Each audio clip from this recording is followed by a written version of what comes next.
شاه عبدالعزیز رحمت الله تعالی علیه دا د شاه ولی الله رحمت الله تعالی علیه زوی دی.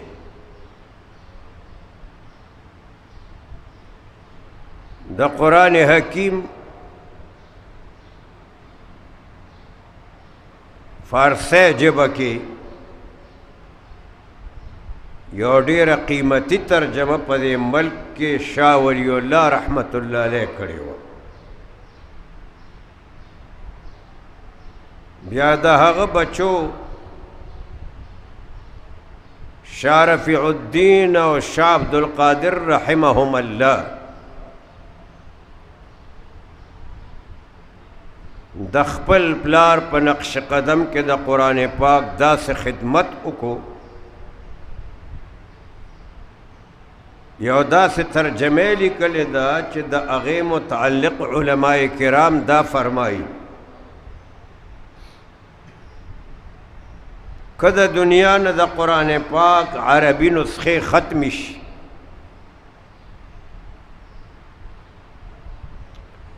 او د شاه ولی الله رحمت الله علیه د دغه برخوردارانو دغه خدمت د قرآن وړاندې شي او څوک د عربی نه اردو ته د اردو نه عربي ته ترجمه کولو باندې قادر وي، نو هغې هغه ترجمه داسې کړې ده چې د هغه ترجمې نه به عربي ژبه کې قرآن پاک په وجود کې راشي. نو د دغه خاندان د قرآن حکیم او د الله رب العزت د دین ډېر عظیم خدمات دي. نو دا شاه عبدالعزیز رحمت الله علیه ام د شاه ولی الله رحمت الله علیه زوی دی او د قرآن او حدیث لوی خدمت دم کړی دی. دی یو واقعه بیانوي او د واقعې تعلق د دهلی سره دی، ځکه چې دی په دهلی کې پاته کېدل. شاه عبدالعزیز رحمت الله تعالی علیه فرمایي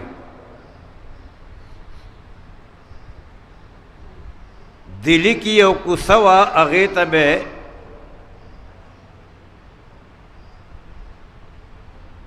د انبیاو د کوڅې نوم ورکړی و.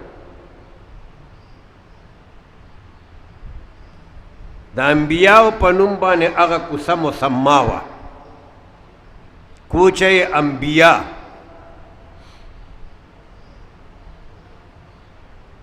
په هغې کې یو سید خاندان و،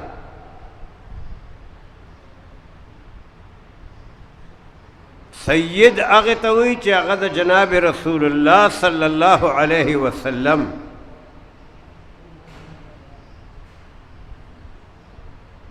د اهل عیال سره تعلق ساتونکي وي.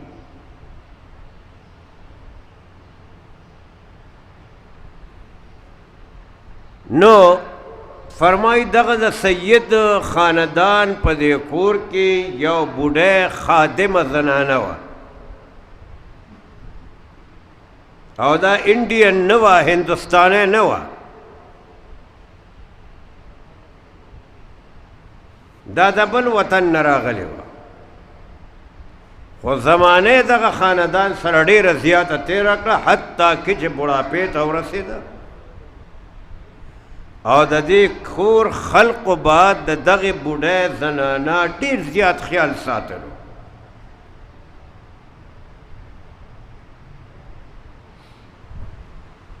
دغه بوډۍ بیماره شوه، حالت یې داسې شو چې لګېده داسې چې دا قریب الموت ده.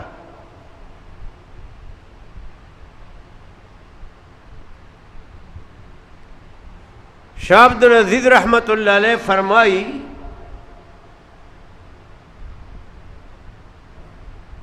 چې د دغه زنانه د خولې نه بس کلمات ختل خو د هغه کور د خلقو په سمج کې نه راتلل چې دا څه وایي.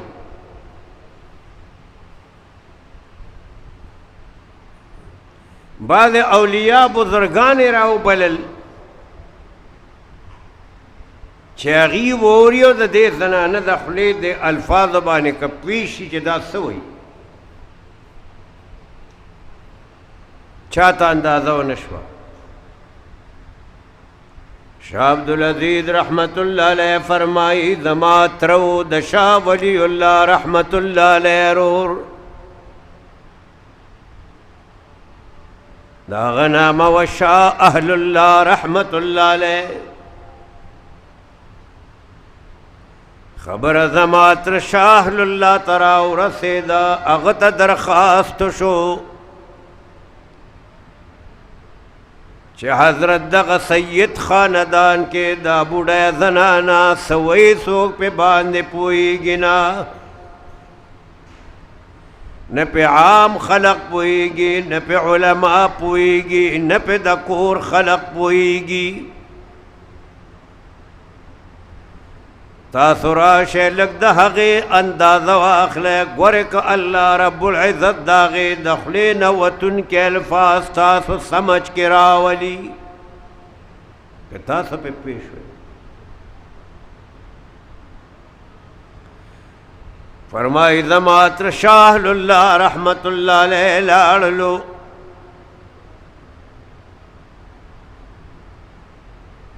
د دغه بوډۍ د الفاظو ته غوږ کېښودو.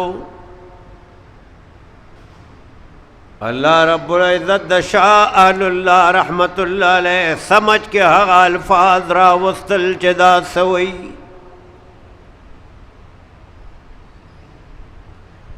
فرمایي دې بوډۍ د خولې نه دا الفاظ وښکل، لا تخافي ولا تحزني، لا تخافي ولا تحزني، یریږم ما غمجنه کېږم ما. ترجمه ده شاه الله رحمت الله علیه فرمایي په الفاظو باندې خود پوه شوما، دا انداز امراته ولګېدله چې ډېر لوی بشارت او خوشخبري ده.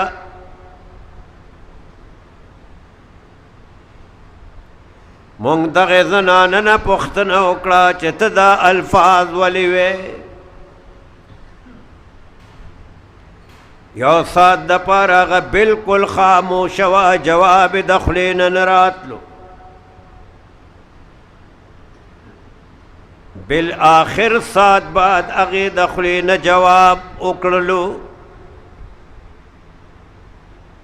دا بوډۍ زنانه فرمایي شاه الله رحمت الله علیه فرمایي چې دغه زنانه تم کله دا وویلې چې دا ته څه وایې او چې دا څه وې نو ولې وایې، نو هغې راته ووې وی دا الله رب العزت فرشتې راغلي دي، دا کم الفاظ چې زه د خولې نه وباسم دغه الفاظ هغه د الله فرشتې د خولې نه وباسي. دا الله هغه فرشتې وی لا تخافي ولا تحزني، دا هغې د خولې نه د الفاظ وتلو سره زما په خولې باندې دا الفاظ جاری شو چې لا تخافي ولا تحزني. شاه الله رحمت الله علیه ورته فرمایي چې دا فرشتې چې تا ته دا الفاظ وایي او ستا په خولې باندې م راغله، څه پوهېږي په دې الفاظو باندې چې دا فرشتې تا ته څه وایي. فرمایي دا بوډۍ ماله جواب راکوي، ډیر نور نه پوهېږم دونه اندازه راته لګي چې دا فرشتې د الله ما ته خوشخبري او تسلي راکوي.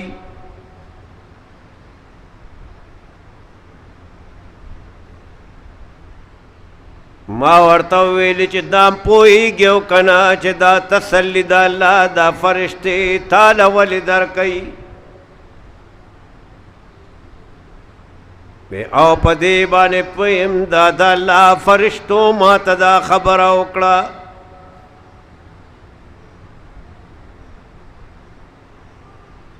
چې ای بوډۍ نور خو دې دونه لوی عمل نشته، یو عمل دی الله رب العزت د محبوب او خوښ راغلی دی او مونږ یې تا ته د بشارت او خوشخبرۍ دپاره رالیږلي یو. او هغه عمل دی دا دی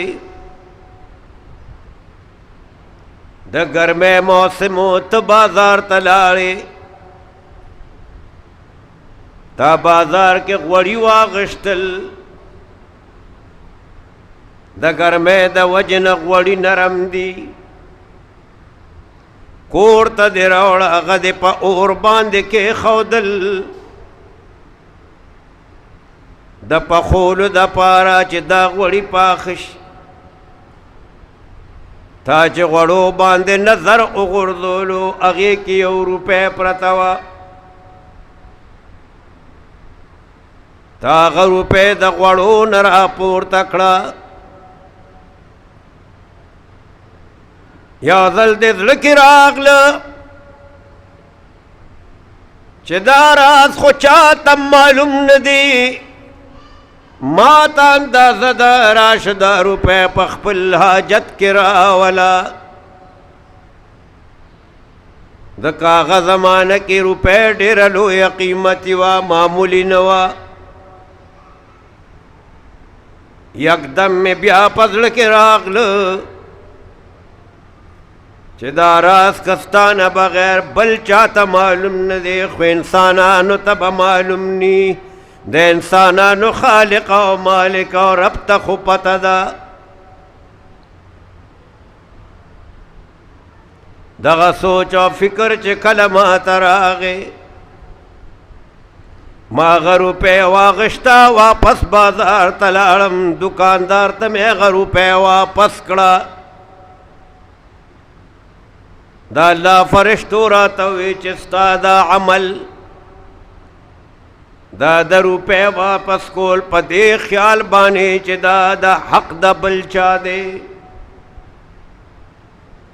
او د بل حق حقدار ته رسول دا هغه سره احسان او ښېګړه ده، دا لویه نیکي ده.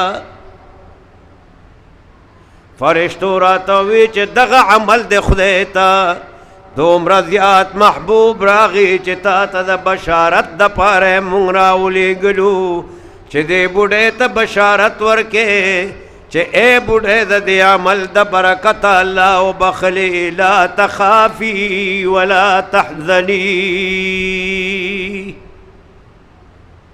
هېڅ یره نشته، هېڅ غم نشته.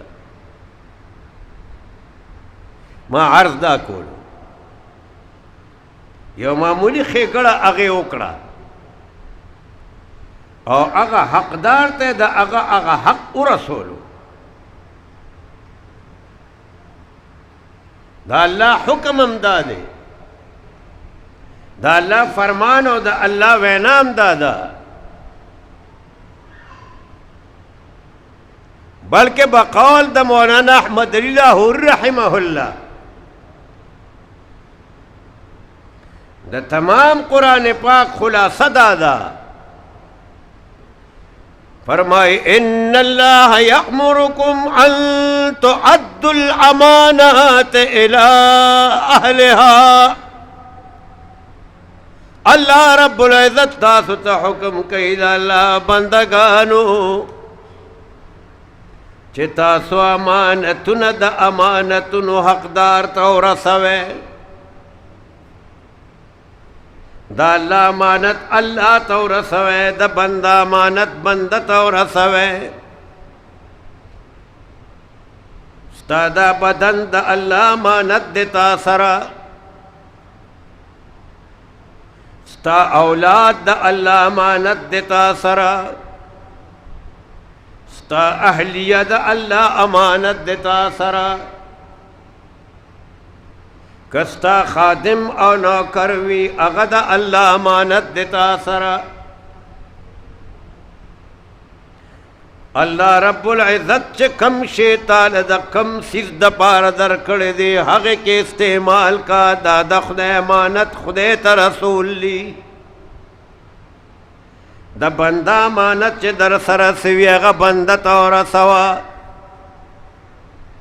د بنده امانت د بنده حق دی حق حقدار ته رسول دا ډېره لویه ښېګړه او احسان او نیکي ده